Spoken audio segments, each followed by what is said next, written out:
নমস্কাৰ সকলোকে পুনৰ নতুন ভিডিঅ'লৈ স্বাগতম জনাইছোঁ। আজি আপোনালোকৰ বাবে ইউটিউবৰ কিছুমান নতুন টিপছ লৈ আনিছোঁ।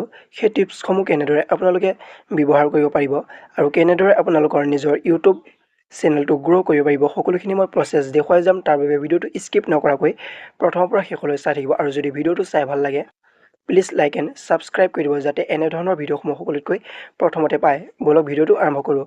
প্ৰথমে আপোনালোকৰ নিজৰ YT ষ্টুডিঅ'টো অ'পেন কৰি ল'ব। মই নিজৰ YT ষ্টুডিঅ'টো অ'পেন কৰি ল'লোঁ। অ'পেন কৰাৰ পিছত আপোনালোকে একেবাৰে তলত দেখা পাব এনালিষ্টিক। ইয়াত ক্লিক কৰি দিব। প্ৰথম টিপছটো হৈছে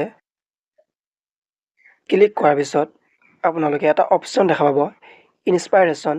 ইয়াত ক্লিক কৰি দিব। ক্লিক কৰাৰ পিছত আপোনালোকে দেখা পাব যে টপ চাৰ্চ বুলি। এই টপ চাৰ্চে এইটো বুজাইছে যে ইউটিউবত মানুহে কিহৰ ওপৰত বেছি চাৰ্চ কৰি আছে আৰু আপুনি কিহৰ ওপৰত ভিডিঅ' বনালে আপোনাৰ ভিডিঅ' অতি সোনকালে ভাইৰেল হ'ব। আপোনালোকে ইয়াত চাব পাৰে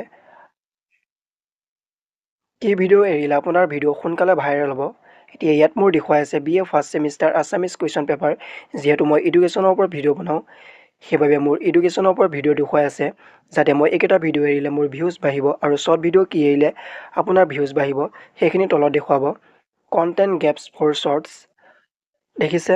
এনেদৰে আপোনালোকে প্ৰথম টিপছটো ব্যৱহাৰ কৰিব পাৰে। এতিয়া ছেকেণ্ড টিপছটো হৈছে পুনৰ আপোনালোকে একেবাৰে তলত ডেছবৰ্ডত আহি যাব। ডেছবৰ্ডত অহাৰ পিছত এতিয়া আপোনালোকে কণ্টেণ্টত ক্লিক কৰিব। যেতিয়া আপোনালোকে ভিডিঅ' এটা আপলোড কৰিব, আপলোড কৰাৰ পিছত কণ্টেণ্টত ক্লিক কৰিব। কণ্টেণ্টত ক্লিক কৰাৰ পিছত ধৰি লওক মই এইটো ভিডিঅ' লৈ লৈছোঁ। এতিয়া আপোনালোকে তিনিটা ফুট দেখা পাব। তিনিটা ফুটত ক্লিক কৰিব। ক্লিক কৰাৰ পিছত ইয়াত এডিট অপশ্যন এটা পাব। সেই এডিট অপশ্যনত ক্লিক কৰি দিব। এতিয়া আপোনালোকে একেবাৰে তলত এটা অপশ্যন দেখা পাব টেক্সট শ্বৰ্ট ৰিমিক্সিং কেটেগৰী। আপোনালোকে ইয়াত ক্লিক কৰি দিব। তাৰপিছত আপোনালোকে কেটেগৰী বুলি এটা অপশ্যন দেখা পাব। ইয়াত বহুতো কেটেগৰী আছে। আপোনালোকে যিটো কেটেগৰীৰ ওপৰত ভিডিঅ' এৰে, যদি আপুনি ব্লগ ভিডিঅ' এৰে তেনেহ'লে পিপল এণ্ড ব্লগছটো ছিলেক্ট কৰিব। যদি আপুনি ছায়েন্স এণ্ড টেকন'লজিৰ ওপৰত ভিডিঅ' এৰে তেনেহ'লে ছায়েন্স এণ্ড টেকন'লজিটো ছিলেক্ট কৰিব। ইয়াত বহুতো কেটেগৰী দিয়া আছে। যিটোৰ ওপৰত আপুনি ভিডিঅ' এৰে সেই কেটেগৰীটো ছিলেক্ট কৰি ল'ব। যিহেতু মই এডুকেশ্যনৰ ওপৰত ভিডিঅ' এৰিছোঁ সেইবাবে মই এডুকেশ্যনটো ছিলেক্ট কৰা হৈ আছে। আপোনালোকে এনেদৰে ছিলেক্ট কৰি ল'ব। এতিয়া মই নেক্সট ভিডিঅ' এটা দেখুৱাইছোঁ। মই তাত কি কেটেগৰীটো দিছোঁ। ধৰি লওক এতিয়া মই এইটো ভিডিঅ' লৈ লৈছোঁ। ভিডিঅ'টো লোৱাৰ পিছত সোঁ চাইডে কিনাৰত তিনিটা ফুট দেখা পাব। সেই ফুটত ক্লিক কৰি দিব। তাৰপিছত এডিট অপশ্যনত ক্লিক কৰি দিব। এতিয়া মই একেবাৰে তলৰ অপশ্যনটোত গুচি যাম যিটো টেক্সট শ্বৰ্ট ৰিমিক্সিং কেটেগৰী বুলি লিখা আছে। আপোনালোকে ইয়াত ক্লিক কৰি দিব। ক্লিক কৰাৰ পিছত এতিয়া ইয়াত আপোনালোকে দেখা পাব যে মই ইয়াত কেটেগৰীটো লৈছোঁ ছায়েন্স এণ্ড টেকন'লজি। আপোনালোকে যিটোৰ ওপৰত ভিডিঅ' বনাব সেইটোৰ ওপৰত আপোনালোকে কেটেগৰীটো ছিলেক্ট কৰি ল'ব। যদি আপুনি মিউজিকৰ ওপৰত বনায় মিউজিক, ইয়াত বহুতো কেটেগৰী আছে। যিটোৰ ওপৰত আপুনি ভিডিঅ' বনায় সেইটোৰ ওপৰত আপুনি কেটেগৰীটো ছিলেক্ট কৰি ল'ব। তেতিয়া আপোনাৰ ভিউজটো বেছি আহিব। আপোনালোকে যদি নিজৰ ভিডিঅ'ত টেক্সট লগাব বিচাৰে তেনেহ'লে ইয়াত এটা কাৰ চিন দিয়া আছে। সেই কাৰ চিনত ক্লিক কৰিব।